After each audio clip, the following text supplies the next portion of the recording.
नमस्कार दर्शकों, मैं आचार्य सुभाषी स्वागत करता हूं अपने YouTube चैनल ज्योतिषाचार्य में। आज बात करेंगे कि कुंडली में ऐसे कौन से योग होते हैं जो आपको राजनेता बनाते हैं। ज्योतिष शास्त्र में सभी आचार्य दशम भाव को आजीविका का भाव मानते हैं।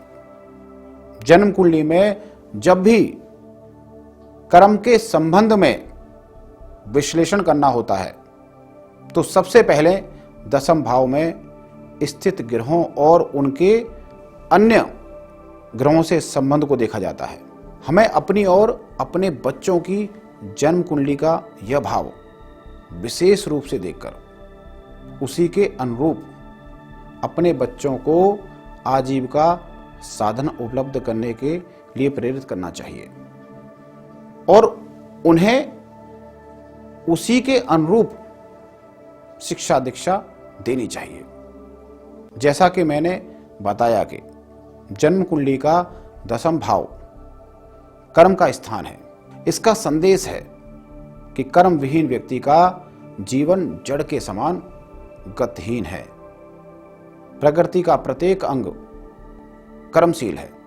सूर्य प्रकाश देता है, बादल वर्षा करते हैं, वृक्ष छाया फल देते हैं।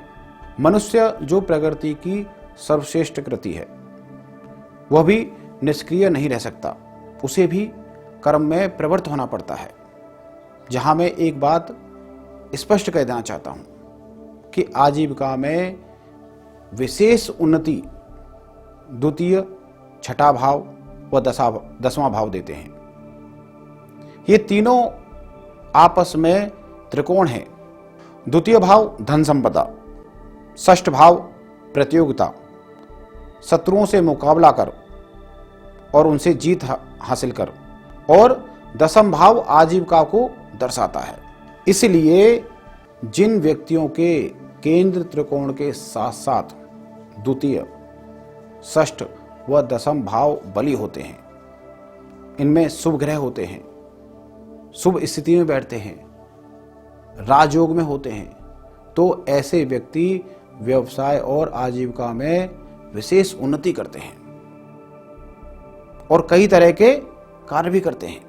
जिन लोगों की कुंडली वृश्चिक लगन की है और उसके लगन का स्वामी 92 में गुरु से दृष्ट हो, यानी गुरु उसके स्वामी को देखता हो, शनि एकादश भाव में बैठे हों, राहु चंद्र चतुर्थ भाव में हों, शुक्र स्वराशि के सप्तम में लगन भाव के स्वामी से दृष्ट हों और सूर्य 11वें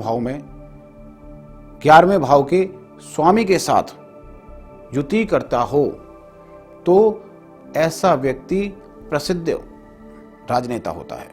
अब मैं आपको यह बताने जा रहा हूं कि कुंडली में किन योगों के कारण व्यक्ति एक सफल राजनेता बनता है।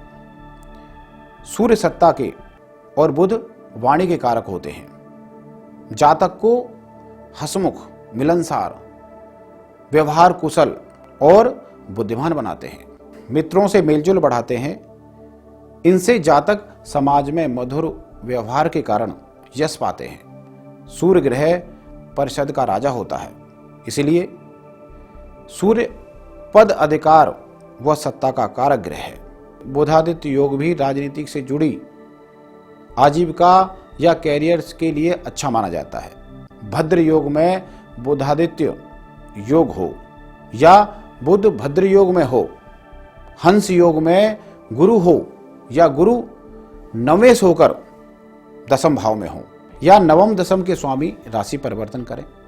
यदि नवमेश लगन में हो या दशमेश लगन में हो या लग्नेश नवम भाव में या दशम भाव में हो, अथवा यदि दशम भाव में रोचक, भद्र, हंस, मालव्य या शशयोग हो बनता हो, अथवा दशम भाव में उच्च राशि में ग्रह हो, अथवा यदि नवमेश पंचमेश दोनों दशम भाव में हो, तो जातक सफल राजनीतिक बनता है।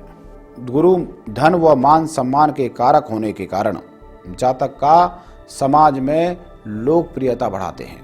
गुरु के कारण व्यक्ति लोगों की सहायता कर उनकी श्रद्धा का पात्र बनता है। इसलिए राजनीति में सूर्य, बुध व गुरु की विशेष भूमिका होती है।